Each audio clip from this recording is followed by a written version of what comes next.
International કોલને local કોલમાં convert કરવાના કૌભાંડનો પર્દાફાશ થયો છે। અડાજણ અને વેસુ વિસ્તારની ઓફિસમાં આ કૌભાંડ થતું હતું। આરોપીઓ અલગ અલગ દેશના કોલ પ્રમાણે અલગ અલગ ભાવ લેતા હતા। રજિસ્ટર્ડ ટેલિકોમ કંપનીને માત્ર 4 રૂપિયા ચૂકવતા હતા। હોમ સેટઅપ એન્ડ પ્લાનર અને સન ઇન્ફ્રાસાઇટ નામની કંપનીઓનું આ મોટું કૌભાંડ સામે આવ્યું છે। બંને ઓફિસ ધરાવનાર શખ્સો જીઓના ઓથોરાઇઝડ ડીલર હોવાનો ઘટસ્ફોટ થયો છે। હોમ સેટઅપ કંપનીનો ભગતસિંહ પરમાર જીઓનો ઓથોરાઇઝડ ડીલર હોવાનો ખુલાસો થયો છે, તો સન ઇન્ફ્રાસાઇટ કંપનીનો સોની પાલ અનુભવ શ્રીવાસ્તવ પણ જીઓનો ઓથોરાઇઝડ ડીલર છે।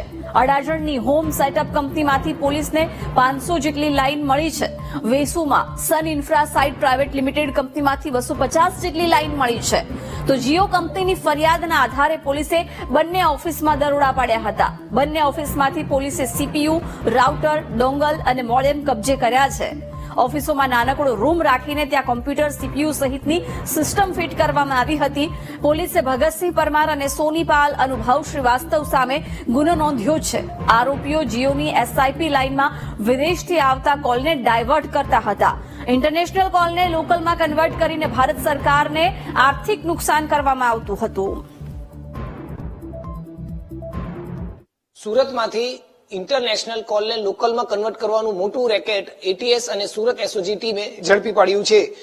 સુરતના જુદા જુદા 2 વિસ્તારમાંથી આ કોલ સેન્ટર ચલાવવામાં આવતું હતું, જેમાં જીઓની 500 જેટલી લાઈનોને એક સાથે લોકલમાં કન્વર્ટ કરીને લોકોને પહોંચાડવામાં આવતી હતી અને સાથે કોલ કનેક્ટ કરવામાં આવતા હતા। જ્યારે બીજી ઓફિસમાં 250 જેટલી લાઈન એક્ટિવ કરાવી જે છે તે આખો ખેલ કરવામાં આવતો હતો, જેમાં વિદેશી કોલને લોકલમાં કન્વર્ટ કરતા ખાનગી એક્સચેન્જને જે છે તે એટીએસ અને એસઓજી એ ઝડપી પાડ્યા છે। ટેલિકોમ જે કંપની છે વિભાગની કેન્દ્ર સરકારની તિજોરીને મોટો ચૂનો ચોપડતા હોવાનું આખા રેકેટનો પર્દાફાશ કરવામાં આવ્યો છે, જેમાં ઇન્ટરનેશનલ કોલને લોકલમાં ડાયવર્ટ કરી સરકારી તિજોરીને મસ્ત મોટો ચૂનો ચોપડવામાં આવતો હતો।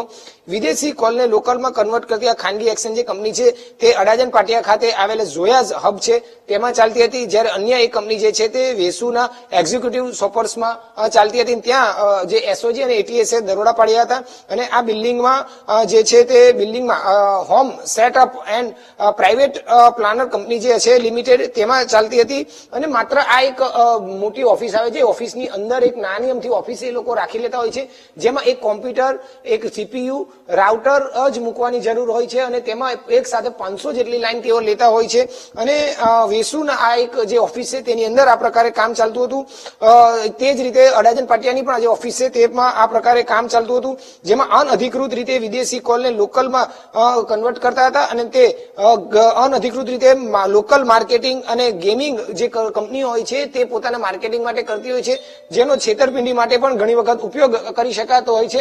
અને સાથે સાથે જે આ સમગ્ર મામલામાં જો જે ભારત સરકાર એટલે કે ટેલિકોમ સરકારને જે ચૂનો ચોપડવાની વાત છે તેમાં જે કોલ અંદાજે એક કોલ પર 8 રૂપિયા લેતા હતા, જ્યારે અલગ અલગ જે કંપની પ્રમાણે અલગ અલગ દેશ પ્રમાણે અલગ અલગ ભાવ રહેતા હતા, જેમાં રજિસ્ટર્ડ ટેલિકોમ કંપની દ્વારા 4 રૂપિયા જ ટેલિકોમ કંપનીને આપવામાં આવતા હતા। આ તમામ બાબતની જ્યારે શંકા જતા જીઓની કંપની દ્વારા એસઓજી ને વાત કરવામાં આવી હતી અને સરકારને આ અંગે વાત કરવામાં આવી ત્યારે એટીએસ અને સુરત એસઓજીની ટીમે અહીં દરોડા પાડ્યા હતા, જેમાં કંપની દ્વારા જે સુરતના જે ઓથોરાઇઝડ ડીલર છે home setup and planner private લિમિટેડના ઓથોરાઇઝડ ડીલર તરીકે જે કામ કરે છે તે ભગતસિંહ ઇન્દ્રસિંહ પરમાર જેને ત્યાં પોલીસે દરોડા પાડ્યા હતા, જેમાં 500 જેટલી લાઈન મળી આવી। જ્યારે અન્ય એક જે ઓથોરાઇઝડ ડીલર છે જેમાં સન ઇન્ફ્રાસાઇટ પ્રાઇવેટ લિમિટેડ ના ઓથોરાઇઝડ ડીલર તરીકે જે નામ છે તેમાં સોની પાલ અનુભવ શ્રીવાસ્તવ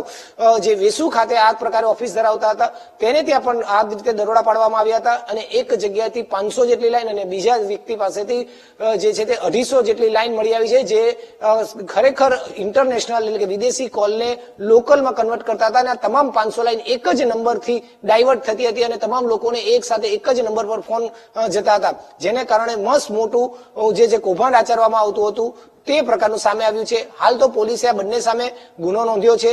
જે સેટઅપ જે છે કોમ્પ્યુટર છે, સીપીયુ છે, રાઉટર છે, આ તમામ બાબતે કબજે લીધી છે અને ઝીણવટભરી તપાસ હાલ કરવામાં આવી રહી છે। કેમેરામેન સરજુ પારેખ સાથે ધ્રુવ સોમપુરા, વીટીવી ન્યૂઝ।